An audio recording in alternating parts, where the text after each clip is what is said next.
Okay, so I'm doing a unit recap. The reason why I'm doing a unit recap is because in some of my consultation times I've had some conversations with students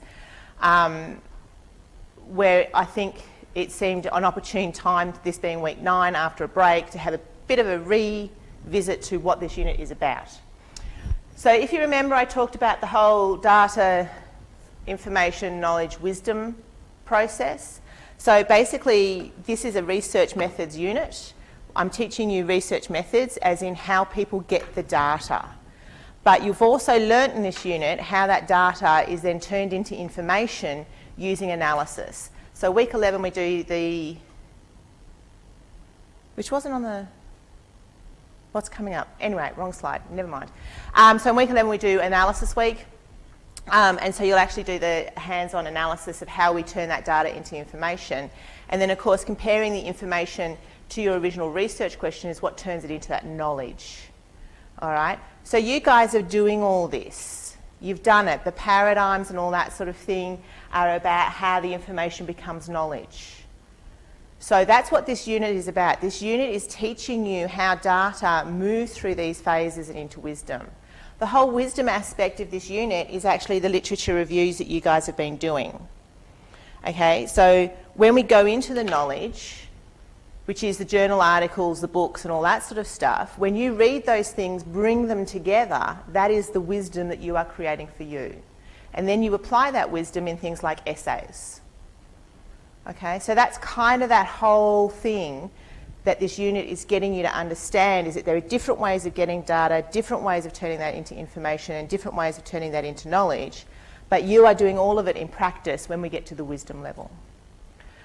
And obviously I've been banging on about truth and truths, but I'm banging on about particularly how the social sciences are truths.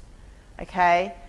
Post-positivism aside, because very few social scientists are post-positivist, it is actually about truths. We're about understanding that murkiness. Okay? The greys within society, if you like. But then I thought it might be good to have another little revisit of what social science actually is. And as social scientists, we're trying to understand why society is the way it is. Why are there rich people? Why are there poor people? Why have we got inequality? What makes a society flourish? It's a collection of academic disciplines that are orientated to investigating our experiences of the human world. Social science is the study of people, all the way from their individuals, so their thoughts, feelings, and behaviors, to groups in society, to the institutions that govern their behavior. So government, markets, economies, all these things capture social sciences. It's the science that tries to explore society and understand society. There's kind of like Rosie Parker's charters. How do we all work? How do we fit together? So the emphasis in that was about society. How do things come together? How do we operate as a group of many? All right, so this is this conversation about this, whether or not psychology is actually a social science. Yes, I am back here. So one of the things that you heard in there is one of those guys said it's all the way from the individuals, what they think and feel, through to, you know, economics and all that sort of stuff, right? When we're talking about the individual in social science, we're not talking about their mental welfare or their psychological makeup. We're talking about how they think and feel in relation to the society in which they live. Okay?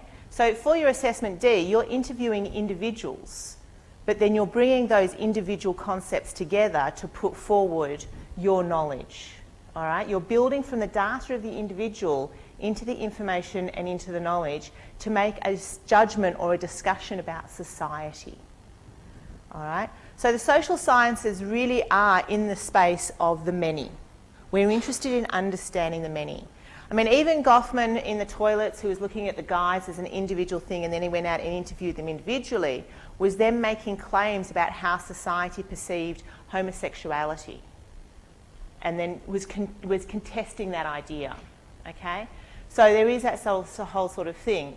Alice Goffman in the reading this week, the daughter of Goffman actually, you know, she observed individuals in Philadelphia, but the judgment she was making was about the collective. All right?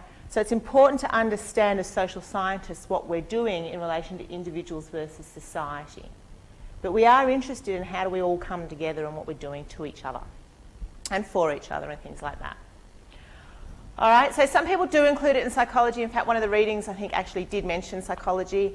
I don't want to do it in this unit for the whole range of the murky water thing. So I don't want to confuse you. I want you to understand that as social scientists, we're looking at the individual within the society, not the individual's psychological makeup and how that means that they respond to society.